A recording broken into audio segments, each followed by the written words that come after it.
back to the normal work schedule. I'm Boiler Dowd, and this is a Boiled Sports QuickCast. Mom, thanks for watching. Sponsored by Martin Vintage. Martin Vintage, where you can get 20% off if you enter Boiled at checkout. Martin Vintage has those soft, retro Purdue t-shirts. Check them out, martinvintage.com. Currently, Purdue stands at an 8.75 according to Boiled Sports Composite Ranking. And that's actually a little bit better than I thought they'd be at this point.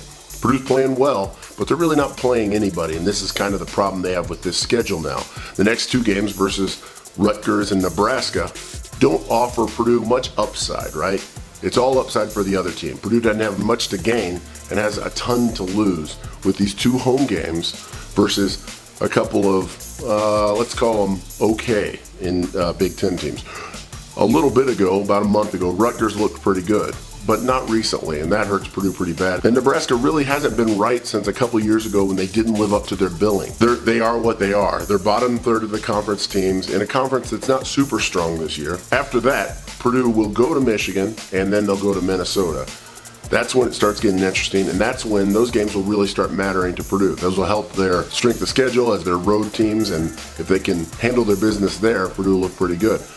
As my pal Michael over here at Boiled Sports said, Purdue can't afford to lose games they're not supposed to lose. If they can win all the games they're supposed to win, which is pretty much all of them, with the exception maybe two, I'm guessing, then they could be in the position for a 2 or 3 seed for the NCAA tournament. Yeah, I'm already looking at that. I know it's January, it's early. Purdue's ranking is an indicator that they're playing well, they're solid. Other teams have dropped games they shouldn't. Purdue keeps winning, plain and simple. And if they keep doing that, keep doing what senior-laden teams do, then good things are going to happen. Let's not forget, this is a 4-senior starting team. This group of seniors is a very level-headed group. They're very solid. They're not world beaters by any means as individuals, but together they seem to complete a pretty nice package and a group of skills that I think will prove to be good come later in the season, come down the stretch, come March, if everybody can stay healthy. Purdue's not deep, obviously.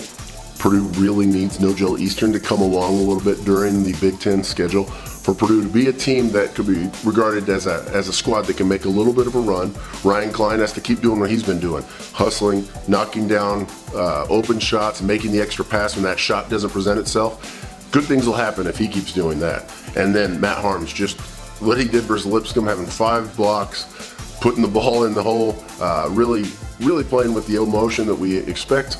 There's nothing but positives. It may feel like I'm doing little fluffy things here, but really, how much do we have to talk about? After a 9-day Christmas break, and then a game versus Lipscomb, which, by the way, Lipscomb was 26th in the RPI coming into the game versus Purdue, and then Purdue just handled them in the second half. Purdue struggled in the first half, make no bones about it. They didn't rotate very well for the threes, which gave Lipscomb the ability to just get hot behind 3. I think they started 6 for 6 from 3. This is going to be an issue for Purdue because quickness up top is something that they lack. So teams like Michigan State and maybe even Michigan that scheme really well and create shot opportunities, that might be hard for Purdue to defend. Also Minnesota, I think, because they've got such good guard play when everybody's healthy. This has been a Boiled Sports Handsome Hour QuickCast. Thanks for tuning in. Happy New Year to you and your family. Hope all is well. We've got a full Handsome Hour coming this week where we're going to talk about a wrap-up of the bowl game, maybe look a little bit at recruiting, and I'm going to actually look at some football recruiting too in the coming week or so. I think a big announcement, of course, is coming on January 6th for Coach Braum. That, if it goes the way I think it's going to go, I think Purdue could be in the 40s for this recruiting class, which is something they haven't done for about a decade. Nothing but positives there. Thanks for tuning in. Have a great day. BS all the time.